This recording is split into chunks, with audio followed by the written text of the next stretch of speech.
Everybody like and subscribe, praise the bell icon. Story number 1. There's a story that circulates among night shift Domino's employees, the kind they only talk about after closing, when the ovens are cooling and the lights hum too loud in the silence. It happened in a small town in Ohio, where the Domino's sat at the edge of a near-abandoned strip mall. Most of the late-night orders came from truckers, college kids, or drunks staggering home from the bar across the highway. But then there was the one address that no one wanted to take. It started one winter when a new delivery driver, Chris, was sent out with a large pepperoni and breadsticks. The GPS led him to a rundown house at the end of a dirt road, surrounded by woods. The porch light was burned out, but the order was prepaid, so Chris figured someone was waiting inside. He knocked, and the door creaked open just slightly.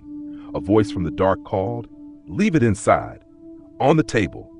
Chris stepped in, the floor sagging under his boots. The air inside was damp and smelled faintly of mold. He set the pizza on a table just inside the door and glanced around. There was no furniture except that one table and a single wooden chair pushed against the wall. He left quickly, uneasy, and when he got back to the store, he swore he'd never go back. But the order came again and again.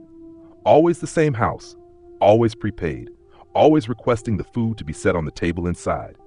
Different drivers went, and each one described the same thing, an empty house with that lone table. Sometimes, they said, the pizza box would already be gone when they placed the new one down, though no one had seen or heard anyone take it. A couple of drivers thought they saw shadows moving at the end of the hallway, but the house was silent. One night, a driver named Angela decided to look further. She placed the pizza on the table, but lingered, shining her phone flashlight into the dark hallway. She saw something that made her drop the light. There were dozens of Domino's boxes stacked neatly along the walls, all spotless, like they hadn't even been opened. She ran out, leaving the order behind. After that, the manager tried calling the number attached to the orders, but it always went to a disconnected line. They flagged the account, but the orders kept coming, prepaid with stolen credit cards.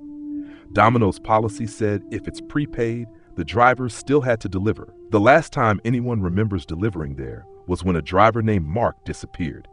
He was a college kid working part-time, trying to make extra money. He told the others he wasn't scared, that it was probably just some squatter messing with them. That night, he never came back. His car was found on the side of the dirt road, engine still running, headlights on. The pizza bag was in the trunk, empty. The house, when police checked, was completely abandoned. No table, no chair, no boxes. Just bare, rotting floors and dust an inch thick. Some of the older employees swear the orders still come in every few months, under different names, always prepaid, always for that same house. New drivers who don't know the story sometimes get sent out, but they never make it far. The system glitches, the GPS crashes, or the order disappears from the screen before it's delivered. The veterans say Domino's itself must have flagged it, trying to cover it up. But if you ever find yourself working a late shift at Domino's and an address pops up on a dark dirt road outside of town, don't take it. Some houses don't want food. They want the people who bring it. Would you like me to make this even darker and more disturbing, like something based on real-life crime cases involving delivery drivers? Or keep it urban legend style like this? Everybody like and subscribe, praise the bell icon. Story number 2. There's one story about Domino's that has circulated for years among late-night workers, and it's the kind of tale that makes people shiver when they hear it after dark. A delivery driver from Michigan, working the night shift, shared his experience on an online forum, swearing every word of it was true. He was on his last delivery of the night, sometime after 1 a.m. The order had come in from a neighborhood on the far edge of town, one of those stretches of road where houses sat far apart and the streetlights were scarce. He pulled up to the address, an old, run-down house with peeling paint and overgrown grass. The porch light flickered weakly, but no one came out when he pulled into the driveway. Normally, he wouldn't even get out until someone opened the door, but something about the place gave him the creeps. Still, he grabbed the pizza bag and walked up to the porch. He knocked, then waited. The sound seemed to echo through the house, but there was no answer. He called out, saying, "Domino's!" and thought he heard faint movement inside, slow footsteps dragging across the floor. Finally, the door creaked open just a few inches. The driver expected to see a customer reaching for the food, but instead, it was pitch black inside. The smell that drifted out was strong, something foul, rotten, like garbage left in the heat for weeks. A voice barely above a whisper came from the darkness. "Come in, leave it on the table." The driver froze. Company policy was clear: never enter a customer's home. He said politely that he couldn't do that he could hand it over at the door. There was silence.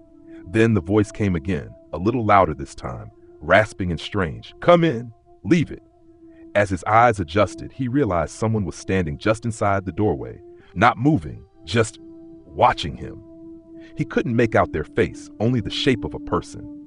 He took a step back, heart pounding, when suddenly, from deeper in the house, another sound echoed, a low groan, followed by something dragging across the floorboards. The driver panicked, thrust the pizza bag onto the porch, and bolted back to his car. As he started the engine, he glanced in his rearview mirror. The front door had opened wider, and for a split second, he swore he saw multiple figures standing there in the dark, all completely still, watching him leave. When he returned to the store, shaken and pale, he told his manager what had happened. They looked up the order in the system. The strange thing? The address wasn't supposed to be in service anymore. The house had been abandoned for over 5 years. Would you like me to make this even more disturbing by pulling together a few real documented Domino's horror incidents, like crimes or tragedies linked to deliveries, that your audience won't be able to shake off? Everybody like and subscribe, praise the bell icon. Story number 3. There's a story that still circulates among former employees of Domino's, a story that makes some of them swear they'll never work late shifts again.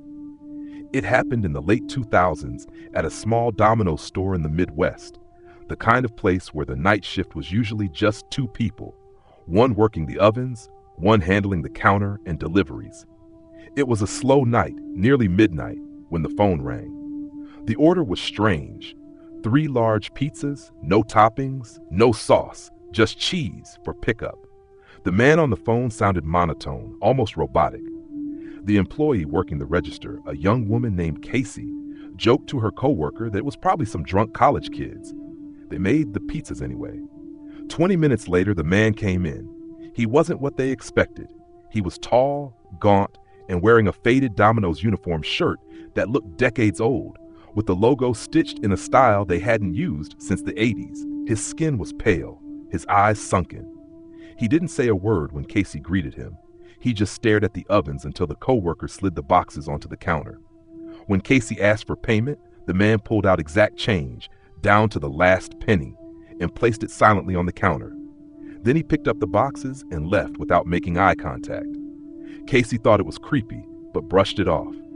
An hour later, just before closing, the phone rang again. It was the same voice, same order. 3 large cheese pizzas, no sauce. Casey felt a chill. She told her coworker, who laughed nervously but said, "Money's money, right?" They made the pizzas again.